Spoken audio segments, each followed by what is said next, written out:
Okay, welcome. Thank you for our webinar today. Your attendance is very appreciated. We are covering a very unique aspect of our graduate programs here at the Bush School.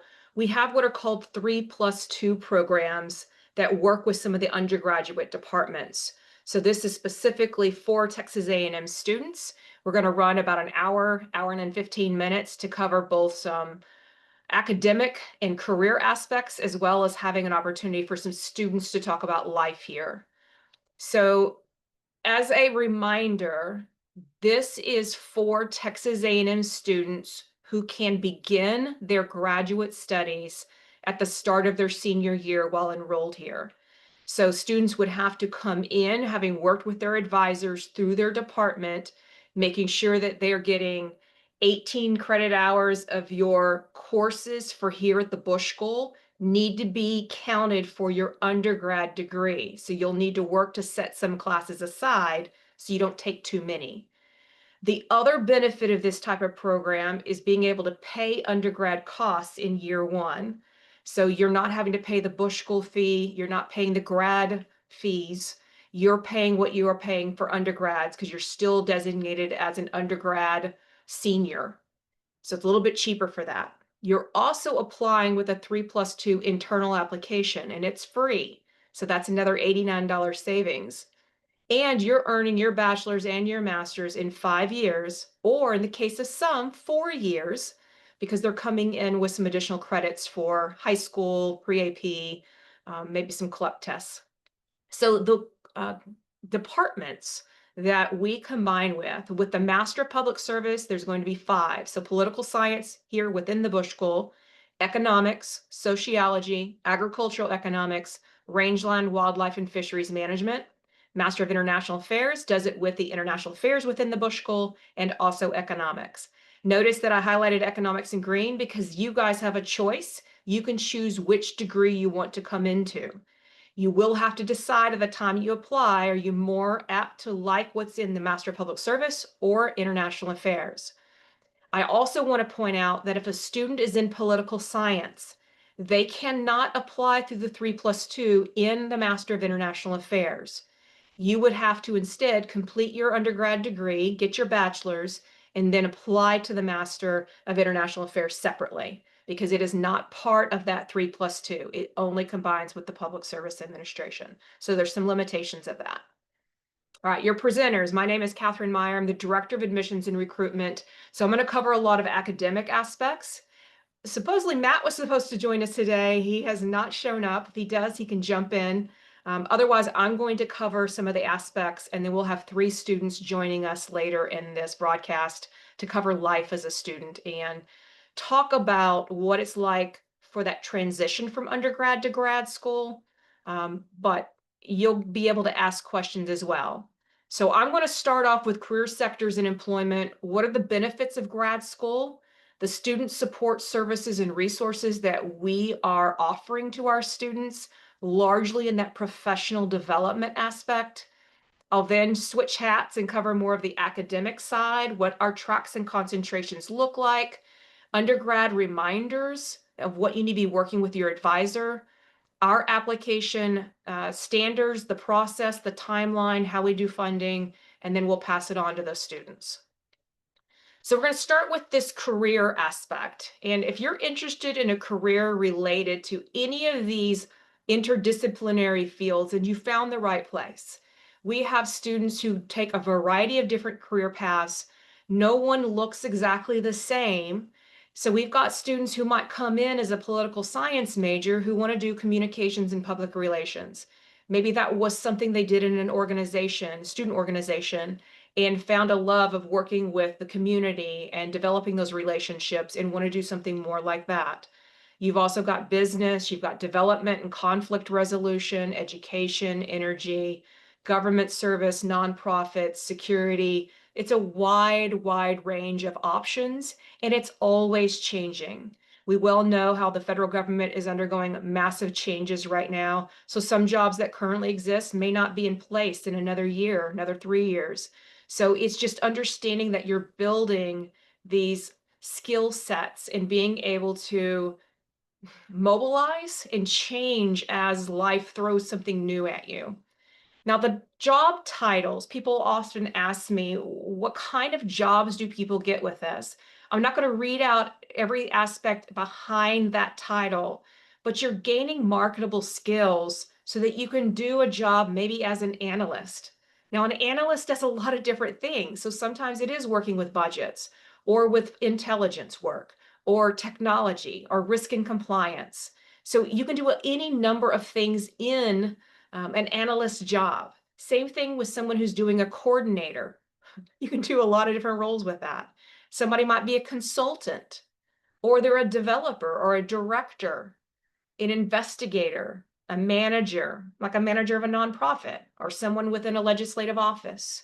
Researchers, you've got auditors, specialists, planners, assistants, those who go into the police force as administrators or officers. So there's all kinds of jobs, and the titles within it just change the nuance with the kind of pathway that you're taking. Now, we put the QR code here because you can go to the website and look very specifically at what does a Master of Public Service career aspect look like versus in international affairs. These kind of meld the different two programs. So federal government, you've got all these different job titles, and this is just a small sampling of someone who does want to work with National Geospatial Intelligence, someone who wants to work with the Department of Commerce or the U.S. Government Accountability Office. There are a lot of our students who do head to Washington, D.C., or maybe sometimes in federal government jobs in other states. So that's always a great option for both programs. Some of those titles look a little more international affairs related, but you don't have to be in that department in order to take some of these jobs. It's about the knowledge, skills, and abilities that you're developing and how you take that and put it towards a job that you're taking. State and local government, cities of Austin, Houston, you can work for a county level. You've got those that are working for out of state in legislative or within a land office or within transportation or environmental health, all kinds of areas. Nonprofits. It can be at the local level. It can be at a state level. It can be at the international level. So you do have those that are working for maybe more health related nonprofits, some that are working with education issues, some that are working within a community, some that are working fundraising and philanthropy to help these nonprofits do more outreach.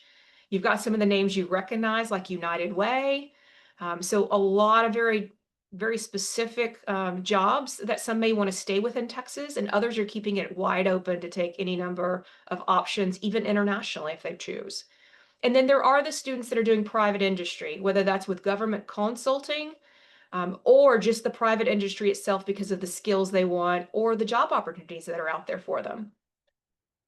Now, the grad school advantage, you're taking 3 to 4 years to do your undergrad, maybe 5 years. And why would you want to go back for a grad degree? And I'm going to just hit on a couple of important aspects. You're building upon that foundation that you've already have, but you're developing those knowledge, skills, and abilities. So here in grad school, you can start focusing on certain sectors that you think you're going to enjoy or gearing yourself towards a career path that you think you want to follow. So you can focus on those specialties. You can do grant writing if you want to go into nonprofits or within some of the community levels. You can gain a certain set of quant skills if you don't feel like you have that, but you want to do policy analysis. You can gain a regional expertise if you really love understanding more of what's going on in China and how they impact the world. And maybe you want to focus on some kind of intelligence work with China. You can mix and match all kinds of aspects. Now, the professionalism at the grad level, we do writing that's called bluff, bottom line up front. So you're going to learn how to read a lot of documents, a lot of books, a lot of articles, and have to relay that information back to the class or back to the professor in a very succinct way. So maybe it was 200 pages that you read and they want a 3-page document, a 1-page document. And you've got to know how to go through those details and hit the high points and write it in a very professional way that somebody can read it and quickly respond to their boss with what you've covered. Leadership and self-assessments that we'll do, I'll talk about in a minute. There's sometimes research opportunities with professors. Do a lot of group work projects here because that's the nature of a lot of the work you'll do in government or nonprofits is working with others within the community or within that agency. You have speakers and conferences that are here that you'll be able to attend. Sometimes those are job related, so you can hear about what are the career aspects that you didn't even know existed. Sometimes that is a conference, like we had a Syria conference that had to do more with what's going on in the world today and how we can, glean from some of the experts that we have here within the Bush School or that we bring in as guests. You're also going to be talking about, dressing professionally, how you should be speaking, the general expectations of that master's level.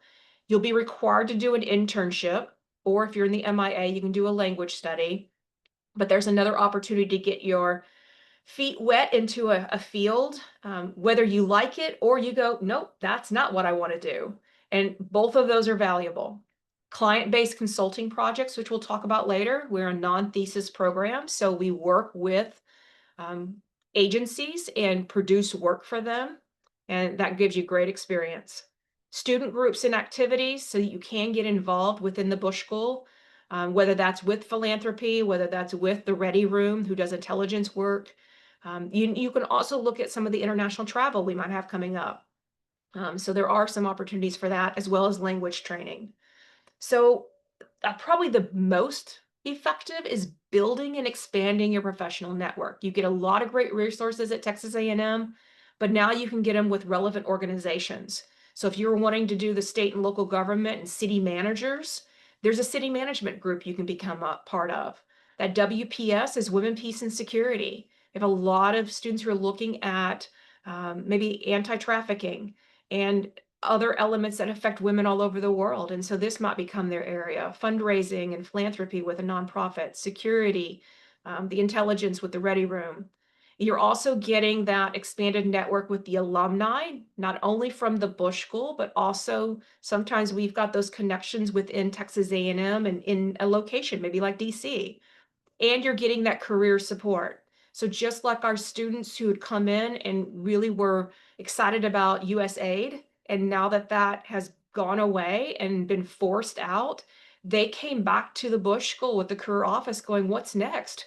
And so the Bush School staff were putting them in touch with other Bush School students working in other federal government jobs, trying to find leads for them to be able to jump into another field.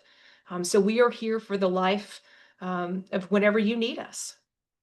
Now, as far as a cost benefit analysis, just remember there's a job and then there's an opportunity for career.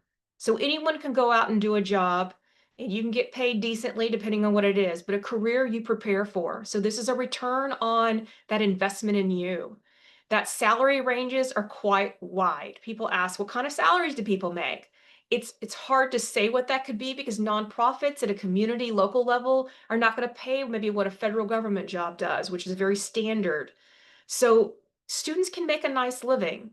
You can receive a high quality of life satisfaction, knowing that you're helping others. So, salary, don't get hung up on it too much, but students can make a good living with this. And let's give an example. So the federal government goes by what's called a general schedule, pay scale. So looking up for 2025, I just looked up Washington, D.C. A starting salary with someone who graduates with their undergrad bachelor's. If you just went straight in and got a job within the federal government, you would start at a general schedule grade 7. Step 1, and there's multiple levels, up to 13 or 15 levels. But step 1 is 57,000. If you were to do a 2-year master's degree and then go back, you would be at minimum qualified for grade 9, step 1. That's almost a $13,000 increase because you're almost making $70,000 now. So just in 2 years of getting your degree, you're getting an additional $12,000 to $13,000 for the rest of that federal working career. So it really can pay off for itself, especially because our cost is about $13,000 a year. So you can make that up pretty quickly coming to an affordable, very strong career focused program like ours. And many are finding jobs that pay $100,000 or more in a reasonable timeline because there's a lot of people who are retiring, or in the case right now, maybe forced out. So finding something that you're passionate about and then utilizing those aspects of what can I do to fill in the gaps and where does it look like is a pretty solid job opportunity, a career opportunity for me to follow. Like it wouldn't be US aid right now. Maybe in time that'll come back, but definitely things with security are in demand. So as far as student support, we hit on it already, but career services, sorry, I'm gonna take a sip. You've got those that are doing internships. You're receiving notifications from our career services office. You also receive an ability to receive a stipend if you get an unpaid internship over the summer, or if you're choosing to do a language immersion. You just attend the career workshops that are very helpful. They are providing information like how to work through LinkedIn, how to create your profile, what's okay or not okay to have on it, taking your resume and making a federal government resume and what that looks like. So they'll work with you one-on-one or in small groups for those workshops. And knowing that, again, we've got 3 people working in our staff with this, the employment rates yearly are somewhere typically in the mid 90s. I put that 89 to 99% because it kind of covers a wide range, but 6 months from graduation, we're usually somewhere from those that are reporting back around that 95%. So it's pretty strong. We will work hard for you and with you to find these jobs that are impactful and mean something to you. The leadership and writing programs are supported by staff here within the student support services that works with admissions. They're doing the workshops, they're doing internal self-assessments, development plans, learning how to work with people, what learning style are you. They're also assisting with professional writing skills like Bluff. They work with the capstone advisors so that you got an opportunity to go one-on-one, and it's not necessarily the A&M Writing Center, it's here within the Bush School itself. Speakers and conferences I alluded to earlier, there is always somebody here, 2 to 3 speakers a week, usually during the lunch hour when you don't have class, sometimes in the evenings. And you can hear from academics, you can hear those that are more career oriented. Sometimes it's a special session that they're holding. Sometimes it's our own faculty talking about something that's happened in the news and giving more background on what that means. We also have a number of research centers and institutes. There's 6 of them here within the school. But the benefit of those programs is bringing in speakers or having opportunities for research, sometimes for hiring some student workers to do particular research. It's information sharing. It's largely the networking that some of those faculty bring in. You can find a list of those on the website. And I alluded to earlier as well to international. So there's some study abroad trips or field seminars that are hosted by faculty. One of our faculty for the nonprofits is going to Spain, I believe over the summer. And so students can sign up for that 3-hour course credit. They'll pay that extra fee for that study abroad. And then they can take that trip, and I think they fill out some deliverables and maybe a paper for that class to get that credit. There's also some semester exchanges with Education Abroad Office if someone really wants to go abroad and work on their language. You just have to work with your department for that. And then a lot of the capstones do have travel involved, either while they're gathering the materials or the research for that capstone, or in presenting to their organization or their agency who might be in Washington, D.C. I know one of our groups went to Hawaii to do one of the PACOMs, I believe. So there's opportunities for travel within your study here. Now, the foreign language requirement I want to mention because this is a required for a student who's in our Master of International Affairs. You have to pass an oral exam at intermediate low, which is conversational level, with a testing company we use that's called ACTFL. So it's American Council on the Teaching of Foreign Languages. So in order to get to that language, because you're not taking language as part of your curriculum, you are doing support. So working with hard linguists that we pay, and you sign up for them and then work one-on-one or in small groups through Zoom and work on that language through homework and through those interactions.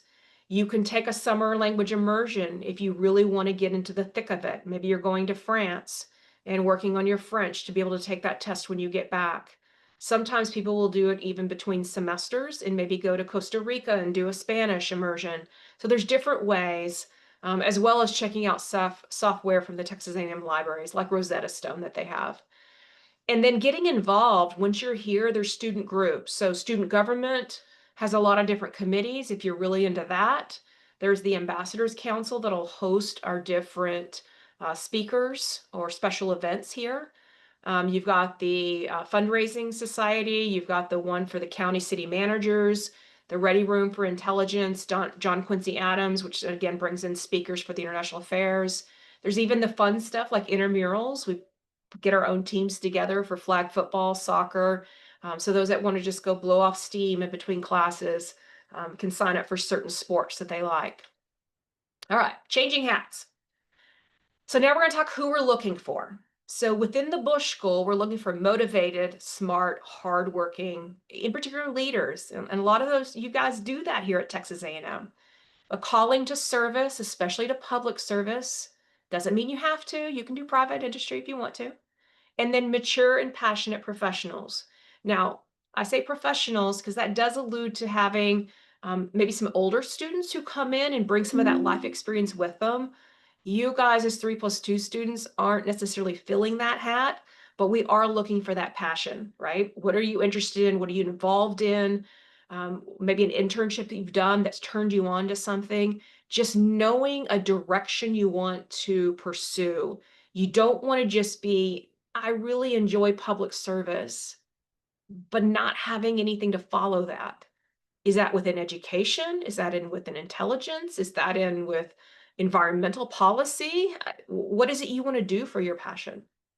So at the Bush School, once you're here and enrolled, you're going to work individually and as part of a team, developing those knowledge, skills, and abilities, preparing for professional life in all the directions that that can change and lead into, and building those lifelong personal and professional connections.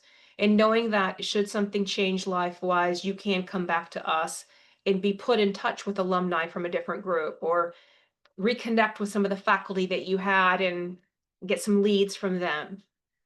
Now, as far as academics go, this is where we start getting a little more nitty-gritty here. 3+2 students are completing the same 2-year, 48 credit hour curriculum as all the other students who are coming in with their bachelor's.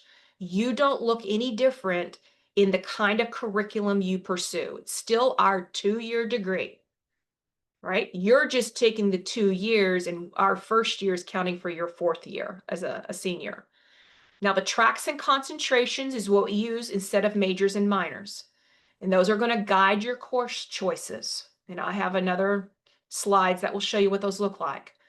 The internship is a requirement for this degree unless you already come in with some experience and it can be waived. Or for the MIA, if you would rather instead do an immersive language study because you're not ready to take your test and you have to have passed that to graduate, then you can instead do that. This is a non-thesis master's degree, so instead you're doing a client-based capstone consulting project, either in your final year for the MPSA or your final semester for the MIA. And then as I mentioned, MIA, you have to pass that oral foreign language exam to graduate. So for graduation, you're going to earn both your bachelor's and your master's upon completion of either of the 2 degrees, but you only walk for your master's degree, not your bachelor's ceremony. So we'll save you from that. You just do the master's degree one. If at any time you choose not to finish the 3+2 program, maybe this just isn't what you thought it was, or it's a lot harder than you thought it was, you can just exit the program. You'll work with the department and you count the courses that you did complete towards your undergrad degree requirements and just complete the degree for undergrad as you would have beforehand. Okay, we're going to start with the Master of Public Service. So I've got 2 slides on this one. So the MPSA, as I mentioned, 2-year, 48 credit hours.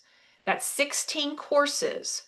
And what that means is we do 4 courses fall, 4 spring, a summer internship, 4 fall, 4 spring. A full load at the graduate level is 3 courses at a time. So we're asking more of you and putting more on your plate. So that's 7 core courses, 3 tracks, 6 electives. You're required to do an internship and the year-long capstone working for a client, but you'll get some say-so in which of those capstones that you choose.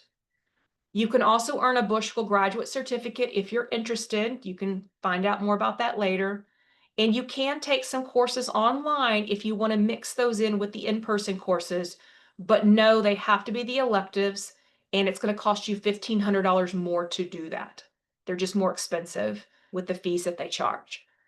So the Master of Public Service has 3 tracks. So these are your majors: public management, public policy analysis, or nonprofit management. You have to choose at least one track. You could choose 2 if you wanted.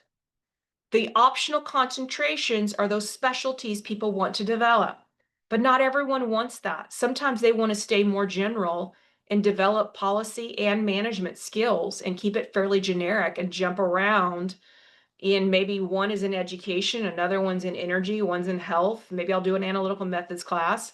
And so they don't formulate a concentration, because to do a concentration, you have to do at least 3 courses in that heading. So as an example, you've got a little bit of an explanation. So policy analysis, this is more of the assessment, deciding why a government should or should not take on a particular problem. So you're doing courses like finance and analysis and policy and all kinds of areas within them, right? Public management is more about leadership and how you take those policies and now put them into play. So now you're doing, again, could be budgeting in the public service, tools of leadership in public service, decision making, ethics in public policy. And then you've got nonprofit management, which is just a different take on the management specifically for that field. And this is the role of the nonprofit sector and those unique characteristics and the challenges that they face.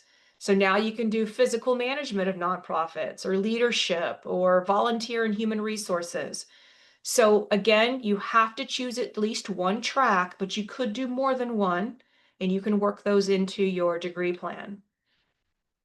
Changing this over, now you've got what's called a Master of International Affairs. So this is a 2-year, 48 credit hours, still 16 courses, so still 4 summer internship, 4 classes, 4 classes. But here you've got 4 core courses, 1 track course, and 11 electives. You're required to pass an oral foreign language exam, an internship or a language immersion, and you have a semester-long capstone working for a client. So again, you'll hear what those clients are and then rank order them and get some say-so in which one you choose. You have to choose between 2 tracks. You're either going to do national security and diplomacy or international development and economic policy. The concentrations I'll list on the next slide, but you're required to do 2 concentrations. So they're going to make you focus on an area. One of your concentration has to be tied to your track. Each concentration is at least 3 courses, but you could do more than that. And you've got room to do a 3rd concentration if you can make that work. And some of that could be taking other classes at A&M.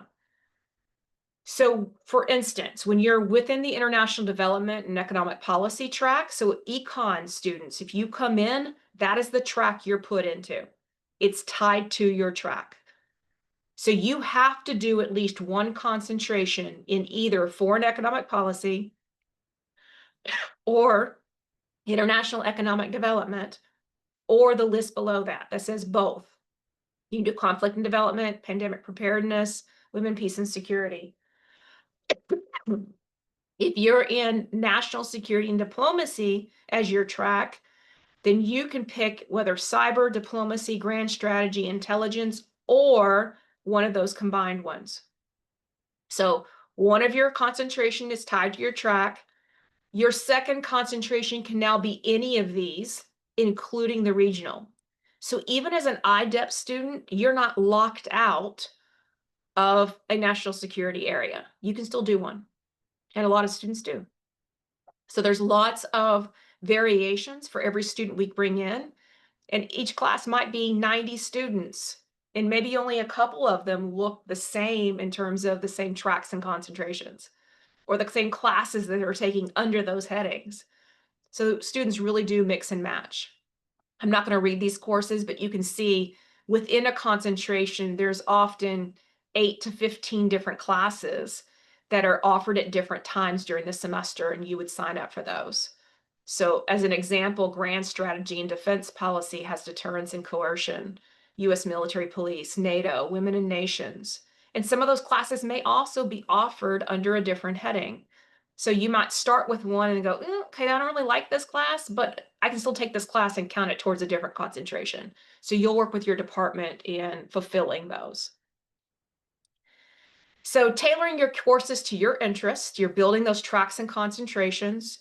You can take courses in other A&M departments. As an example, nuclear nonproliferation is a course that you might want to take that could have some implications under the Texas A&M nuclear engineering. So there are some courses that are unique to certain fields that you can take, and you'll hear from other students who will suggest some things, or even the department or your faculty may recommend a couple of classes. But you're learning from seasoned practitioners and academics. So these are INTA department has a former CIA, Directorate of Operations. We have an ambassador from the Foreign Service. We had someone who worked for the RAND Corporation as an analyst for years, a UN development project manager, an administrator of US aid. You've got top lecturers and academics in their fields. So you really are getting a great mix and a great education. Public Service Department, same idea. Their experienced faculty are coming from nonprofit leadership or public and private organization, Texas education and school finance, city managers. So you've got a mix of both, just to vary that education and get some of that practicality with some of that more general knowledge. And you're interacting in a small school environment. So each department, each year, we only bring in students in the fall, and that's 80 to 100 students. So as an example, this year, MIA fell a little short at 83, but last year we were at 95. So part of that was impacted because of the student visas for our international students who typically come. But MPSA was at 87 this year. Now, the faculty to student ratio is about 1 to 10. So you really can get to know your faculty very well. And the average class size usually max out at 20, but it's probably around 16 because usually the class range is anywhere between, I don't know, 5, maybe at the lowest, 7 I've heard of, probably more often. And then a lot of times, like they say, they will max out at 20. They may push in a few more people up to 25, but you're not going to find big lecture classes that are, 80 students in it. These are very small interactive classes. Okay, now we're going to talk about a couple of undergrad reminders that are very important for me to cover, but I'm going to take a sip of water again. So you are required to have around that 102 minimum hours completed in undergrad before entry to the Bush School. And I say that amount because it's usually 120 hours to graduate. And you need to set aside 18 hours if you can, because our classes that you're taking in your first year are going to be counting for some of those undergrad classes. There's no room to slip in 1 or 2 more classes that you meant to get done and didn't have time, because your full load at the grad level is 3 classes per semester. We're doing 4. We do not want you doing a 5th. That's just way too much on your schedule. So take all your undergrad prerequisites, be working with your undergrad advisor. You'll be filling out a sheet. If anyone's coming in from international studies, international affairs now, that experience abroad requirement has to be completed before enrollment with us. You need to be setting back those classes that your masters are going to count for. The minimum GPA that we need at the time that you enroll with us is a 3.25. That's with most of the majors. If someone's coming from international affairs, it's a 3.5, a little bit higher. And you'll be filling out these course planners that I'll show you later with your undergrad advisors just to make sure you're on track and know if you need to speed it up, slow it down, or if this program just doesn't work for you because you're off schedule or you really want to fit in an internship and you don't have room for it if you're trying to do this because we only start in the fall. Now, the classification, when you come to us in your senior year, you're still regarded as an undergrad 4. That's a senior level. Your first year with us, and then we change you over to what's called a grad 7 during your second year. So that's upon completing about 120 credit hours, and it's usually over the summer. Now I want to put a warning out here, and this is kind of hard to follow, but try to bear with me. This is a federal financial aid implication for anyone who comes into the 3+2 program. So let me try to explain this pretty quickly. In year one with us, in your senior year, it takes to complete the MIA MPSA in 2 years, right? You are taking at least 12 credit hours in the fall, 12 in the spring. That's 4 courses each time. You have to be enrolled full-time to be eligible for federal financial aid. So in your first semester with us, you're fine. In the fall, you're doing 4 classes, everything's fine. But remember, only 18 of our hours will count towards your undergrad degree. So only 18 of 24 credit hours are going to work. So depending on when you take those 18 graduate credit hours, you may not be financial aid eligible for federal aid, Pell Grants, federal loans, if your classes don't work correctly, right? So here's an example. If all 12 hours in the fall double counted toward your undergrad degree, you're eligible for federal financial aid in the fall and everything's fine. But that also means that by the spring, only 6 hours now out of the 12 that you have to take are federal financial aid eligible. So now you're not considered full-time and A&M will not grant you federal financial aid. So you'll be on your own that semester of a scholarship, loans that you've done on your own for something else like private loans. So you have to make sure that you're working with federal financial aid. So in year two, by fall, you're back to a G7 now. You've been moved. To be eligible for federal financial aid as a graduate student, you're enrolled at least 9 hours. Well, all of your courses are now, you're doing 4 courses at a time. So they're all going to work towards federal financial aid, and you're fine now. But if you came in with an excessive number of undergrad credit hours, you may have even fewer than 18 credit hours that can double to count towards your degree, which means you might be restricted both semesters and not being able to get federal financial aid. So I'm going to put this really bright. It's imperative you work with Texas A&M financial aid if you do federal aid like grants and like Pell Grants, or just taking out loans at the federal level, because it might affect you. If you're taking out, let's say that there's an Aggie Moms Club scholarship or state level financial aid, no problems. This is only with federal financial aid issues. I know that's a lot to take in. It may not make sense, but we can cover that later with you. What I want to go now and to talk about before the students get their opportunities, let's talk about application requirements. When do you apply? So we're only admitting students once per year in our degrees, and that's fall enrollment only. So you have to watch your timing into this program, especially if someone's coming in with a certain semester's worth of AP credits. So just make sure that you're working with your advisor and filling out those forms. You're going to plan to apply to our portion of the 3+2 degree in the fall before you'd want to come in. So in your junior year, and this is by classification of hours, not by, okay, technically I'm a sophomore, but it's all by your hours. So you need to be applying. So around 65 to 80 hours, and this is going to vary based on minors and transfers and credits, that's when you should be looking at, okay, what do I need to do to fill out an application? All of our materials are online. Just find this link here. It's under the admissions. Look for the joint degrees. Those are also 5-year degrees, 3+2 degrees. They're all the same. You're going to apply for an internal application. Do not go through GradCast. You're not ready for the grad level yet. You're still an undergrad. You're going to have that course planner filled out by your department advisor. You're going to submit a resume, a personal statement, 2 letters of recommendation, which include a form and the letter that they write.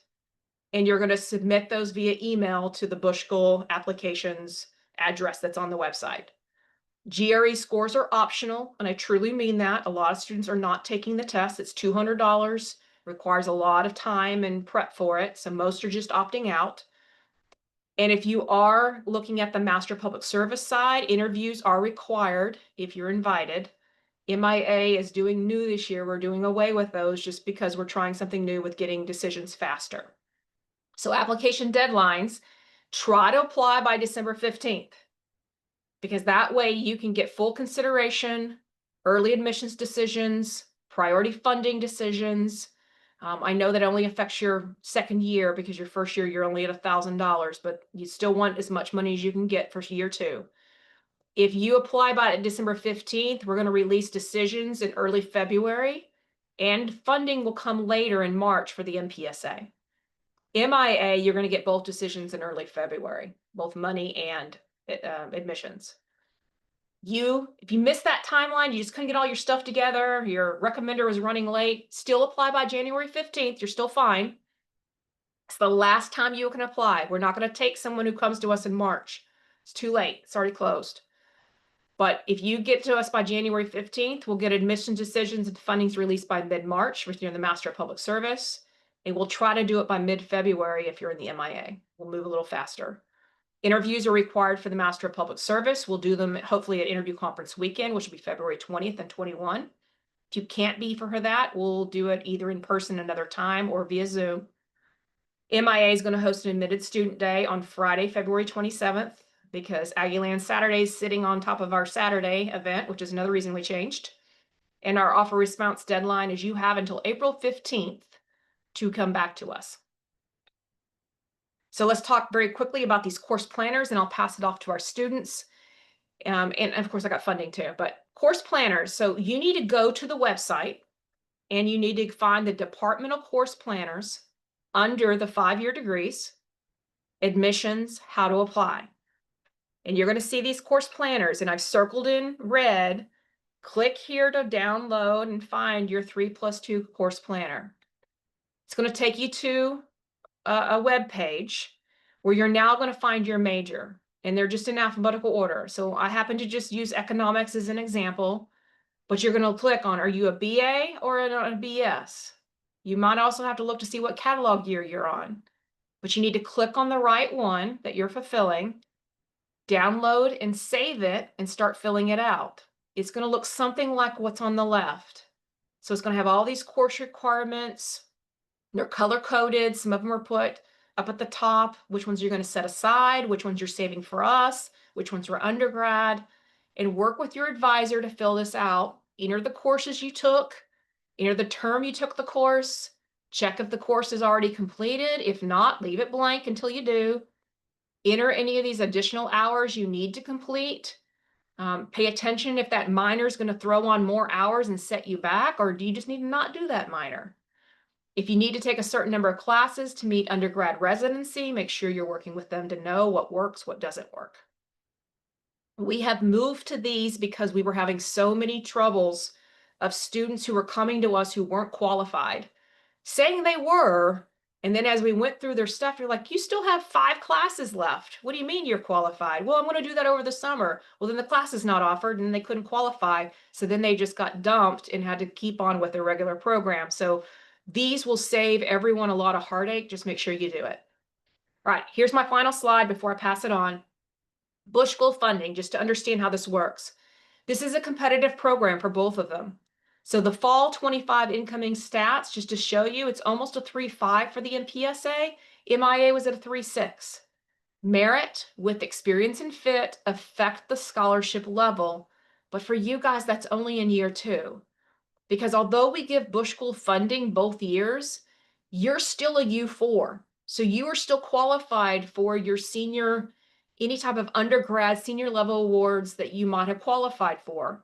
And a lot of our students do have those. So we're going, we'll give you $1,000 in year 1, and you can still qualify for undergrad aid and apply for that. In year 2, now our Bush School scholarship will kick in. That could be $3,000, it could be $5,000, $10,000. You'll rarely see $15,000 for the 3+2 students. They usually try to save those for the top, and a lot of times our students, 3+2 students, may not have enough experience for them to get to that level. Sometimes it's international students with 10+ years of experience. So you can, though, instead, you may never see that second year award. You could apply for a GA position. And if you get a GA position, you never see that second year award because the GA position just replaces it. But it might be closer to $20,000 plus 9 hours of tuition.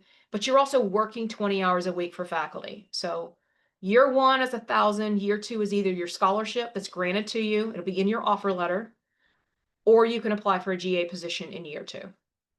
You can also receive some internship stipend money from career services if you get an unpaid internship, or if you were trying to do a language immersion. So when it all comes down to it, the cost of our program for most students, right, is $13,600 per year for tuition and required fees before the scholarship kicks in. But remember, that's at the graduate level price. Your price is a little bit cheaper in year one because you're paying what your undergrad prices were. So this is only 13.6 is in year two. If you are a non-Texan, we will work with you to get you the level of scholarship you need to get you the non-resident tuition waiver as well. So just make sure that we're aware of that when it comes to grant the money. Okay, so I see everybody's on here and I appreciate that. Logan and Blaze, I didn't have what your concentration area is. So when you're giving your introduction, I'm going to have Pay go first because she's done this already. Just tell where you went to school, what you studied, what you're interested in with your tracks and concentrations. And if you know what kind of agency you want to go in or which direction for a career, go ahead and talk about that too. And I'll just type in your areas of interest that you're studying because I wasn't sure with IDEP what your concentrations. All right, so Logan and Blaze will go after Pay. So Pay is our sociology MPSA student, and Logan and Blaze are our econ MIA students. And then those topics below it are what's up for discussion. So if a student, anybody who's here that wants a certain topic, just drop that in the chat, or you can just raise your hand and ask the question. But we'll try to cover a little bit of all these aspects. All right, I'm going to stop talking. Pay, I'm going to pass it over to you to do your introduction. Yeah, so hi, my name is Pei. I'm a second year MPSA student doing the 3+2 sociology master's in public service and administration program. I am in the public policy analysis track, and then I have an individually designed concentration in neighborhood services. And that's one of my favorite things about the Bush School is that you can find your niche and turn it into something relevant to your degree. I had to make that concentration myself. Over the summer, I interned with the City of College Station in their internal audit department. And in terms of future career goals, I hope to work for the City of College Station full time immediately upon graduation, or at least within the next year, given how like city council and fiscal year and service level adjustments work. I've been unofficially invited back to the office, but again, the way that city council works, there's no guarantees. And I hope to work either in the internal audit department that I interned with or in the neighborhood services department, because that's something I'm really passionate about. So. And I'll come back to a question in a minute, but Logan, if I can go and get you to go next. Sure thing. Yes, ma'am. I guess, well, can everybody hear me first? I should probably test that first. Okay. It Saw is. some head nods. Awesome. Howdy, everyone. My name is Logan. I'll spare you guys the long-winded, I guess, Texas A&M introduction at 6:30 on a random Thursday night. And just suffice it to say that I'm, like Miss Meyer said, I'm doing economics and first-year MIA student. I guess in terms of kind of future career aspirations, honestly, I'm still trying to figure that out, right? Since being here, I've learned a lot more about what it means to work in the private sector, and now I'm kind of considering, potentially going and working for some kind of intelligence agency as an analyst. That's a skill set that I think econ students in particular can bring to the table. Considering that, but I also have kind of an interest in international law and international regulations. So I'm also really interested in potentially going and working at a think tank and helping, potentially do economic development overseas. Oh, I guess I should mention, sorry, track and concentrations, right? That was the other thing. Apologies, I'll hit that real quick. Sorry about that. My track is international development and economic policy, and my two concentrations right now are international economic development and foreign economic policy. So in case you couldn't tell, I really like economics. Happy to answer any questions that anybody might have. And give me a second. I keep trying to type on this and it's blacking out on me. So I will grab that again. Logan, you said your Sure. area was again what? I'm going to write it in here. Yes, ma'am. My track is international development and economic policy, Right? and the two concentrations are international economic development and foreign economic policy. Okay, foreign economic. All right. Yes, ma'am. All right, Blaze, if you'll go, and then I'm going to get this back up there. Sorry. Awesome. Well, howdy. My name is Blaze. I'm also first year, 3+2. Did a BS in economics at A&M. I'm in IDEP as well, and my concentrations are in cyber policy and foreign economic policy. And so this past summer, I got to work at a national lab. That was actually pretty insightful to see kind of what the government sector looks like, also with a mix of public and private. But future goals, I have interest in like the illicit money market and financial crime. So either with the Department of Treasury or in one of those intelligence agencies. So yeah.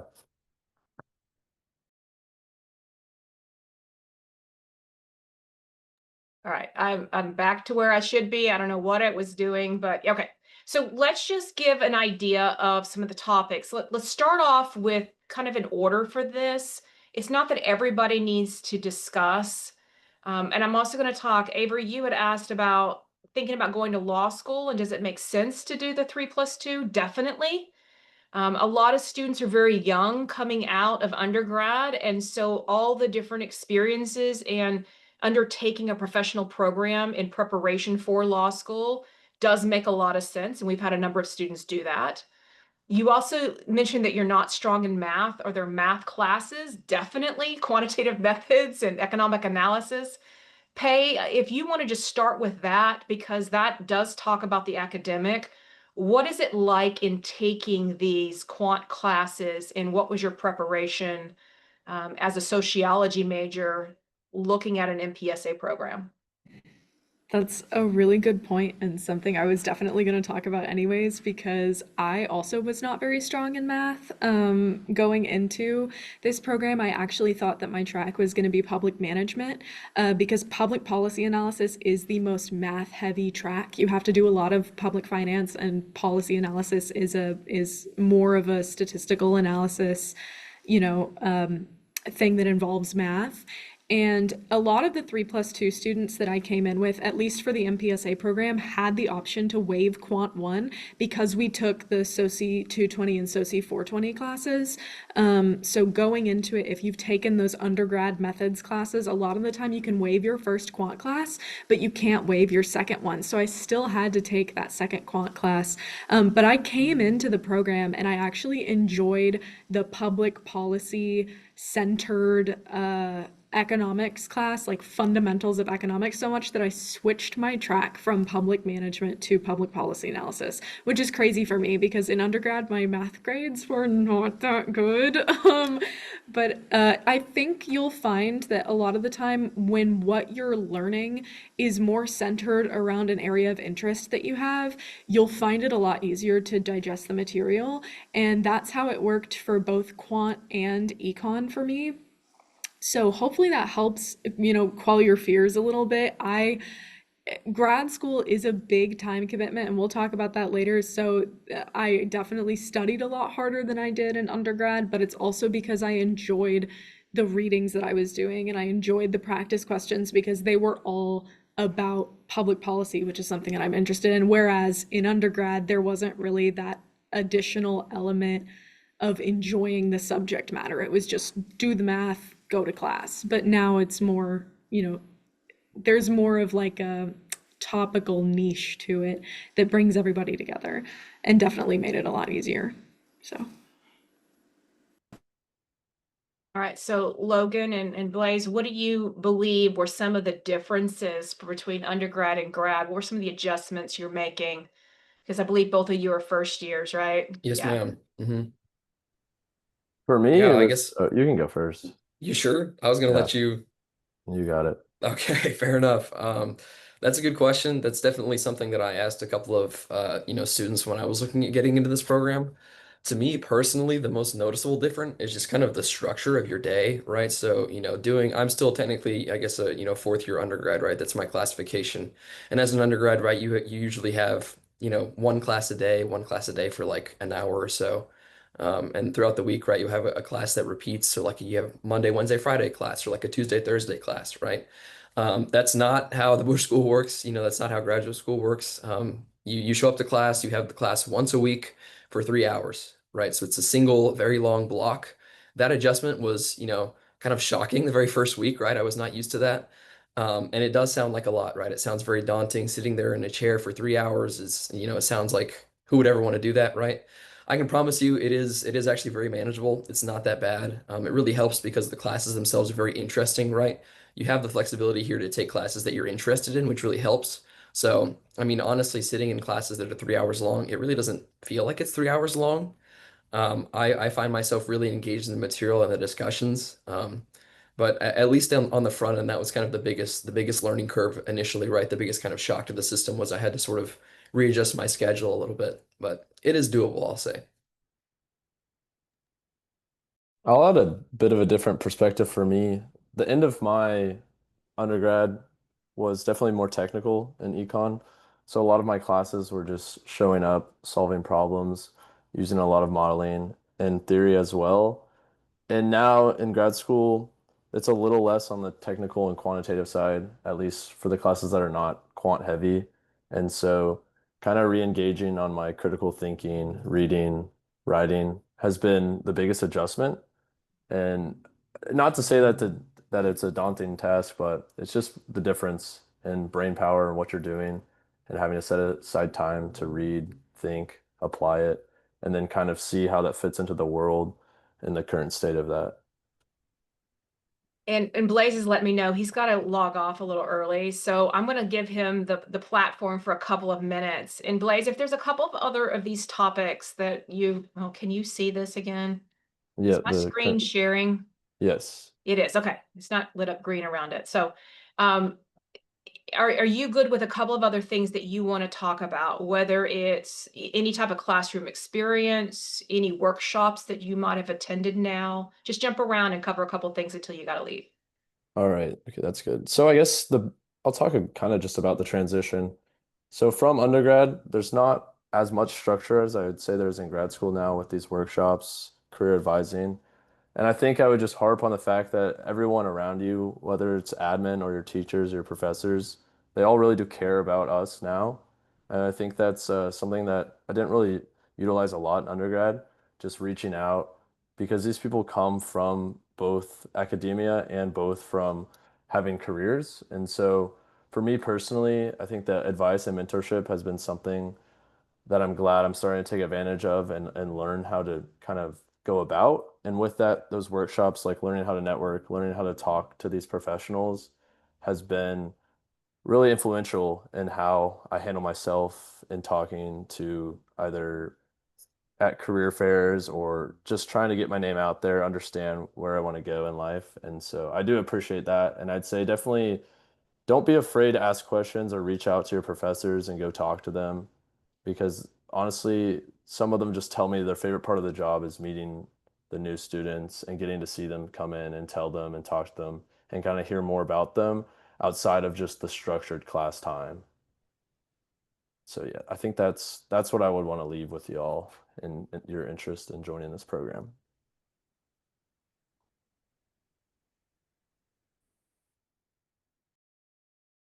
Is there another topic you want to do before you have to slide off? And then we'll get Pay to jump on one and then Logan can follow.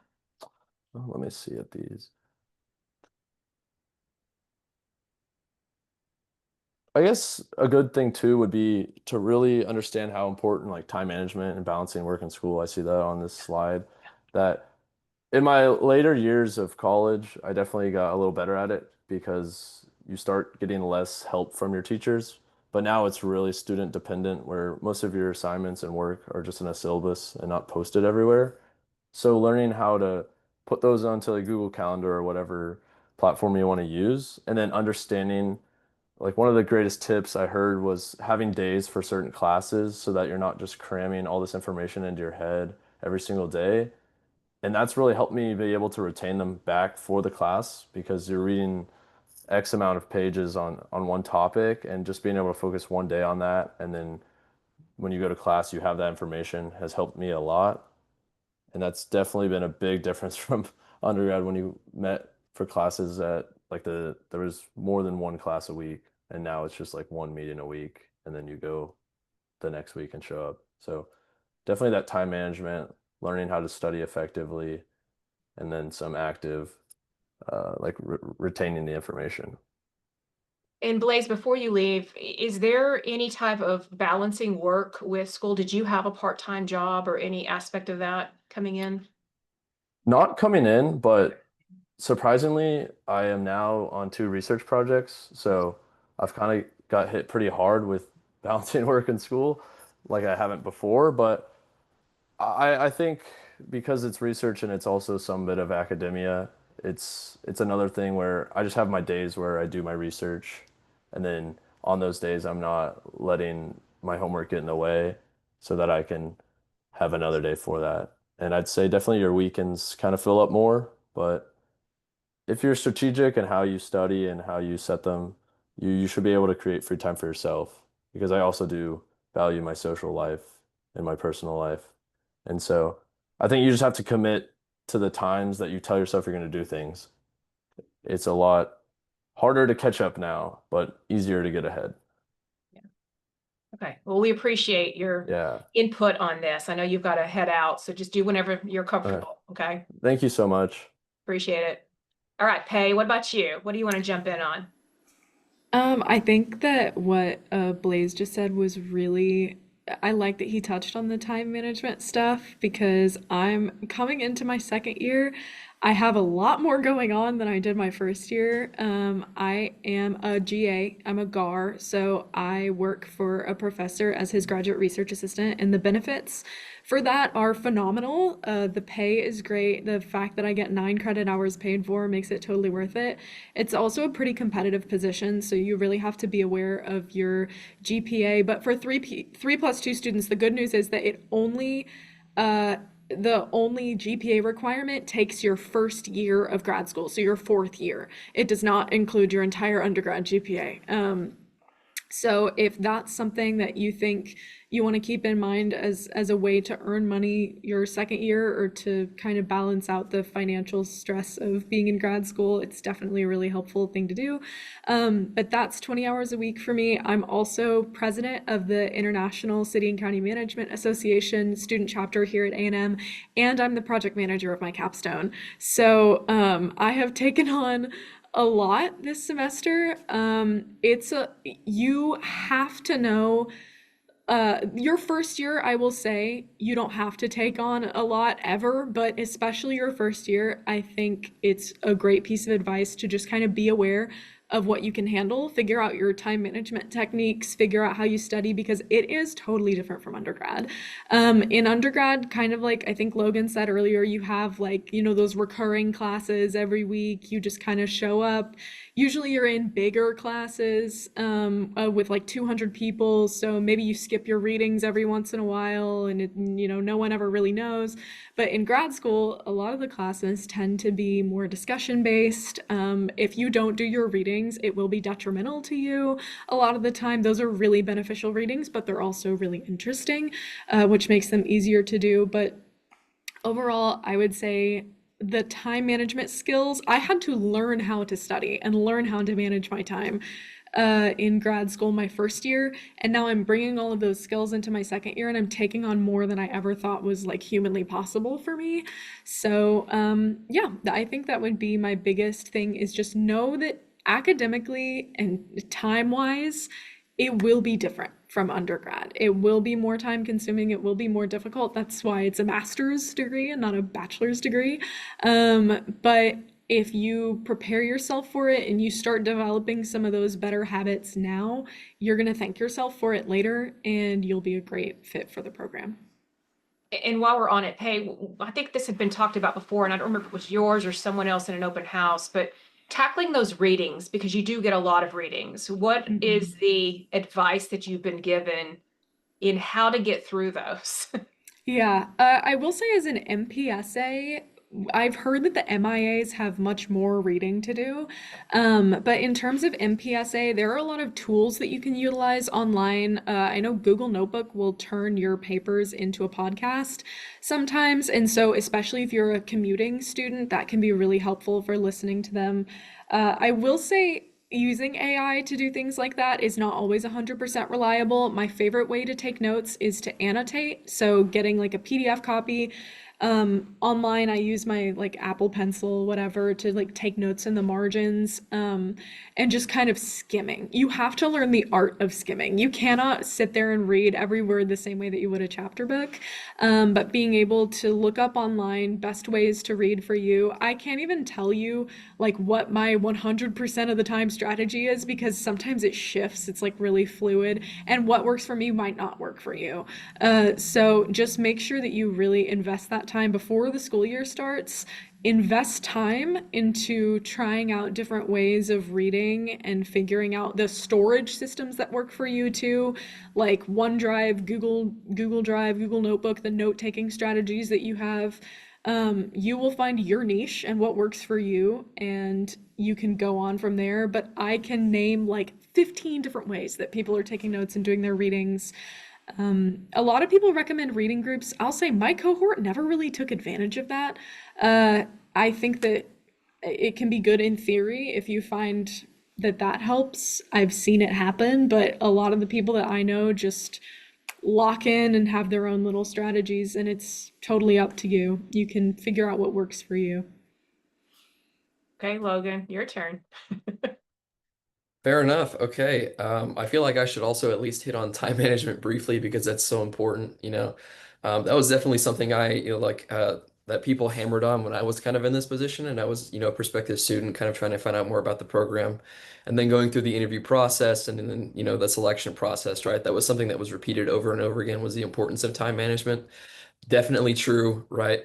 People say that over and over again for a reason. Yeah, like I honestly, the biggest advice that I could give, right, is just Google Calendar is your friend. Learn how to use that tool. It is fantastic and it will really help you. It goes a long way. And something that Blaze said earlier too, which is kind of dedication or perseverance, right? If you set aside time for something, I guess having I'm I don't have the right word, but like the dedication or the wherewithal to sit down and actually do the work that you've kind of set aside for that time, right? Reading groups is another thing that I personally really like for reading. It's a good way to get to know people who are in your classes. You can make friends that way, and also it's a good way to split up some of the readings that just you might not physically have the time to do, right? I know, especially as an MIA student, professors do definitely like to assign a lot of reading. That is definitely a true stereotype, right? As much as I would love to, sit down and read in detail every one of the readings because they are very interesting to myself, I just don't always have time, right? I actually have two different jobs right now. So most of my time during the day is spent at work, and then I come home and I also do a little bit of work and then I do some homework, right? So there's just not always enough time in the day to do that sort of stuff. So definitely recommend, at least trying to set aside a little bit of time to figure out, okay, these are kind of the strategies that maybe I want to look for during the school year, right? It might sound kind of tedious to do that over the summer. It's not maybe the most fun thing to do ever when you have free time, but exactly like Pei said, right? It will go a long way when push comes to shove. You actually kind of have, a plan to fall back on. I think that's really helpful. That's what a lot of people have told me, and I think that that's definitely true. So I'll leave that there. I'm happy to tackle one of these other topics as well if need be.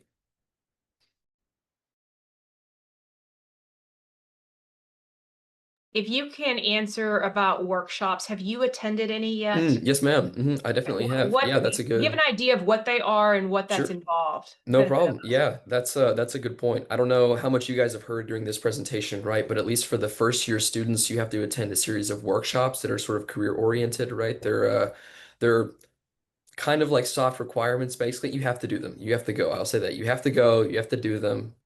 It's not really a chore though. They are very helpful and they're pretty interesting. So at least this semester, right, Miss Ashley Winterroud, who's another one of the, admissions advisors, is hosting them. And essentially what it is, right, is about once every week, there's different times, but about once a week, right, there's a workshop that's hosted on some kind of like career oriented activity. So like the one this week was about professional networking, and what happened was we came into the big conference room at like 11, I guess it was at lunchtime from like, 12 to 1. We were there for an hour. We got split up into different tables, and it was kind of just like a networking workshop, right? The program is pretty small in comparison to the rest of Texas A&M, right? But there's still enough people in the program that, there's people I've never talked to before. And that was part of what it was, right? We got to sit around for a little while, introduce ourselves, kind of get to know our different classmates, what they're interested in. It was really cool, right? And I might not have had that opportunity otherwise. Last week, the interview workshop was sort of similar. It was about using LinkedIn, right? Um, that's kind of a must at this point in the game, right? If you go into grad school, LinkedIn is definitely something you want to take full advantage of. That was something that I had personally kind of been avoiding, right? It was something that was very daunting, very intimidating. I didn't really know where to start. But Miss Winterroute did a good job of, kind of laying out this is kind of an overview of how it works, right? These are the things you should consider. These are, tools that you can use to sort of maximize your presence on the platform. Very helpful, right? They're pretty short. They're only about an hour in length, and I feel like you walk away with a lot of information. So I think honestly, it's another selling point. Mainly, it goes a long way in at least kind of preparing you for what the career workshop sort of space looks like once you actually get ready to enter the job market. So Pay, talk a bit about, because you've got the experience, and Logan as a first year hasn't done this yet, but the internship process and how you worked with finding yours and networking and what it was like. Yeah, so I actually got my internship because of a lunch presentation at the Bush School, which is another thing that I really wanted to touch on just for a singular second, because I know we're getting a little short on time. But the Bush School offers so many opportunities for you to learn about things and meet people during your lunch hour, and they will give you free food. I cannot tell you because I have the guard position now. Before I had the guard position, those free lunches are everything, man. Like there were days where that was genuinely a majority of what I ate. But it really is. There are so many opportunities for you to learn about and network with different, job providers, different job networks, different local government. Of course, I'm in the MPSA program, so I went to a lot of them that were focused on local government, a lot of student org events that did the same thing. And then for the IAs, there are a lot of career presentations from the three-letter agencies, the CIA. I don't know about anymore, like the current climate in regards to that, but at least for my first year, there were a lot of presentations from three-letter agencies, from federal agencies. Like I said, of course, the federal climate is a little bit different right now, but we do still have a lot of like networking and internship opportunities. But about my internship, I did, like I said, I interned with the city of College Station. There was a really, really small department who came and presented on their internship. It's the longest running internship at the city of College Station. And they talked about the application process, what it might look like, who should apply for it.